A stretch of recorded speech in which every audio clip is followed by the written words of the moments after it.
Hello, my talk to you today is on some of my ceramics that have been restituted over the last few years. Now, the idea and topic of restitution is something that is pretty thorny. It is something that could be applied for time immemorial. Restitution, for those of you that are unaware what it means, is really the return of cultured artifacts that have been stolen, in this case by the Nazis, from France in 1942. So restitution really can apply to anything with an artistic, cultural, social or economic value, particularly to the occupying forces of France in that particular year, where they went about basically plundering the country's cultural collections from individuals and from museums. This, of course, included the Jewish population, and many times that the Nazis actually made the Jewish families sell their cultural wares, their ceramics, their paintings for a pittance of what they were actually worth. And of course, a lot of Jewish families went abroad. They couldn't take their collections with them, and they automatically, therefore, were perceived as ownerless and went to the Nazi state. Or, of course, many of the Jews themselves ended up in concentration camps, and again, their possessions become the possessions of the Nazis. Now, in France in particular, there were several sorting houses, and it would be the likes of Himmler, Goering, Hitler, for instance, Goebbels, that would turn up and really take their pick for what they wanted for their own houses and estates. And so I'm just going to talk to you a little bit about the history of these particular restituted artifacts. Now, they were part of a private collection of porcelain that was subject to restitution after they were looted by the ERR. Now, they were the Nazi military group charged with the seizure of works of art from Jewish owners, and in this particular context from the Chenau Depository in Paris in 1942. Now, the collection was believed to have been gained from Lucy Sophie Yvonne de Jonvet, who had previously married a German prince. Now, she was of English birth. She had lived in Peckham for a lot of her life, and as I say, she got caught up through a marriage to a German prince. She subsequently had to divorce him after it was found that she did not have noble blood or noble birth, something very important in Germany in the aristocracy at that time. Now, on the 6th of February 1942, the ERR visited the warehouses and the collection of porcelain of the Chenau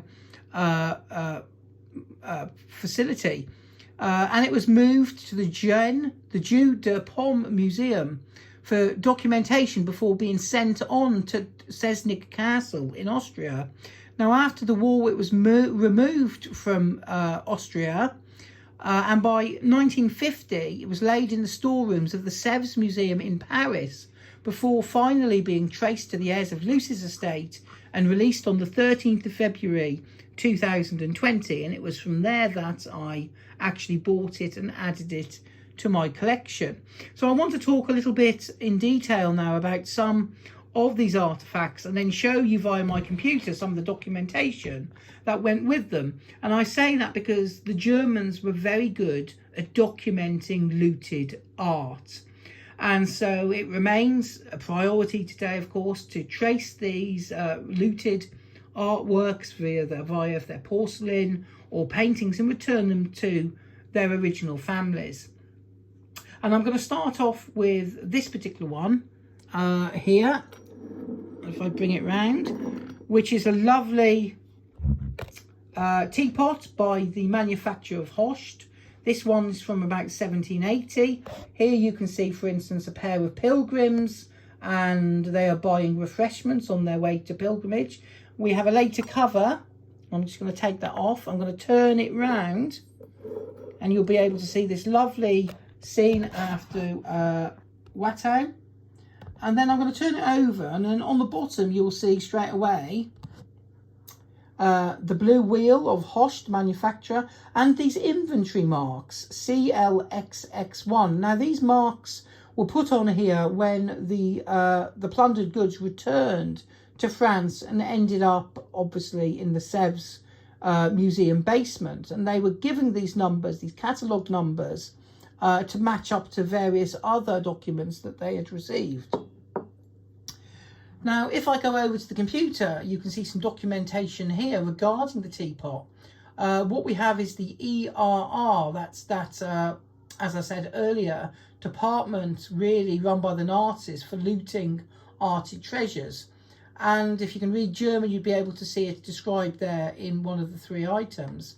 And if I go down towards the bottom of the page, you'll be able to see, once I'm there, sorry about this, there we go, not only the documentation but also the photographs of it on the left hand side. There you go, they can just about see it there, and more documentation as well. Now the second I'm going to relate to you is this lovely quatrefoil, I'll just bring it forwards, quatrefoil saucer with scenes after Watteau, lovely yellow grounds to the left and right, and if I turn it over you will see the cross swords, but there are no inventory marks. That's because the seller who sold me this particular plate took them off, he washed them off, which is an act of vandalism, because that is very much part of the history of this particular plate. And if I go back over to the computer again and go down, you will be able to see there a photograph of the very plate that we have, which was taken by the Nazis when they were inventorying it. And there you go, you can see on the left of my plate is exactly the one that's on the right as well. So I'm going to put that back, there. The next item I'm going to show you is this lovely Vienna double-handed chocolate cup with this en-griselle decoration.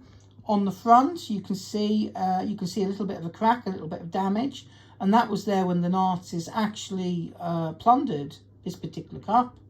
You've got a neoclassical character with a ball, and if I turn it round, you can see another character. This is probably Hercules. I'm going to take the cover off. You can see the damage at the back, and then I can turn it over. You can see the beehive mark for Vienna, and again the inventory numbers CLX5. So they're the catalogue numbers given to them to trace them and to put them exactly in the context of where they come from. And if I go back to the computer and I scroll down, you'll be able to see this very one. And if you look very closely, you'll probably be able to see the crack, the damage as well. And I'm just going to get that now and show you it against the computer image. And there you have it. I'm just going to turn it over.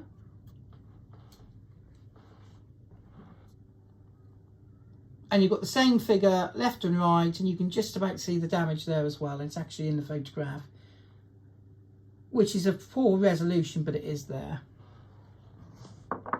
And then finally, we have this very nice spoon tray. Again, it's if I turn it over, you'll be able to see the wheel mark of Host. We've got the number 35 there.